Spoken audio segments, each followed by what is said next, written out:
آج کچھ فتنے برپا ہیں کہ ہمارے شاعر اسلام کا مذاق اڑایا جا رہا ہے. وہ ٹک ٹاکر ہیں، وہ ٹک ٹاک بناتے ہیں نمازوں کی، قرآن پاک پڑھ رہے ہیں اور یہ ایسے پڑھا جا رہا ہے. وہ بے وقوف ہو، تم قرآن پاک کا مذاق اڑا کر ٹک ٹاک بنا رہے ہو. تمہیں یہی ویڈیو بنانے کے لیے یہی قرآن پاک ملا تھا کہ تم اس کی ٹک ٹاک بنا کر لوگوں کو ہنسانے کے لیے قرآن پاک تیز تیز پڑھ کر.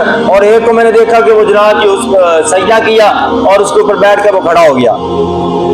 یہ شاعر اسلام ہے، یہ ہماری نمازیں، یہ قرآن، یہ دین اسلام، جتنے بھی ارکان ہیں یہ سارے شاعر اسلام ہے. اس کا مذاق اڑانا کفر ہے. اور پھر نئی ایک فلم چلی ہوئی ہے، اللہ معاف فرمائے، محک ملک، وہ بھی ایک فتنہ برپا ہے. اب وہ ان کو یہ پتہ نہیں کہ وہ خبیث کون سا گروہ ہے، کون سا وہ فتنہ ہے کہ اس کو مسجد میں لا کر اس کے درس و بیان دیے جا رہے ہیں جی، اور پھر اس کو جفیاں مسجد میں ڈالی جا رہی ہیں ملنے کے لیے. یہ کون سا دین ہے، کون سا اسلام ہے؟ ہمارا اسلام تو پردے کا حکم دیتا ہے. اور ایک صحابیہ ہیں ام المومنین حضرت سیدتنا سودا رضی اللہ تعالی عنہ، ان سے عرض کیا گیا کہ آپ نے حج عمرہ کیا، بار بار باقی ازواج کی طرح آپ حج اور عمرہ کیوں نہیں کرتی؟ آپ نے وہ ایک جواب دیا، وہ ہمارے لیے ایک سبق آموز ہے.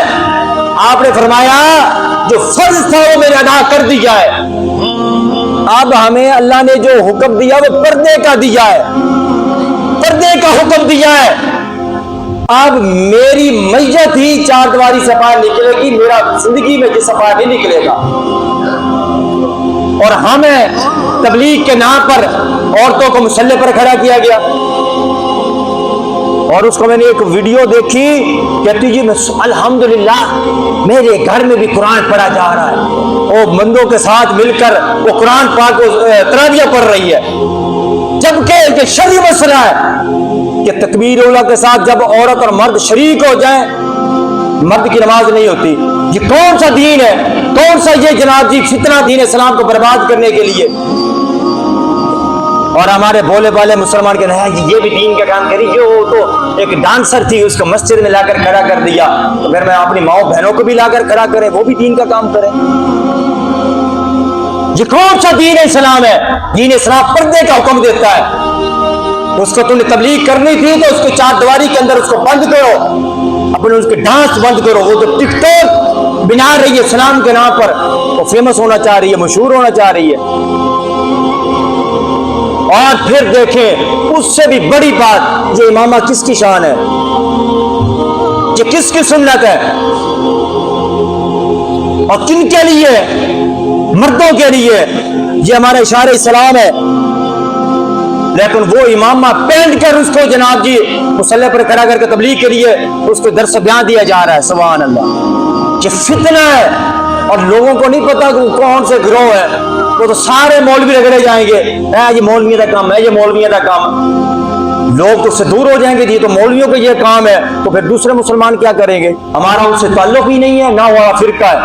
ہم تو ان پیروں کے مرید ہیں کروڑوں کی تعداد میں، ان کی عورتیں مرید ہیں.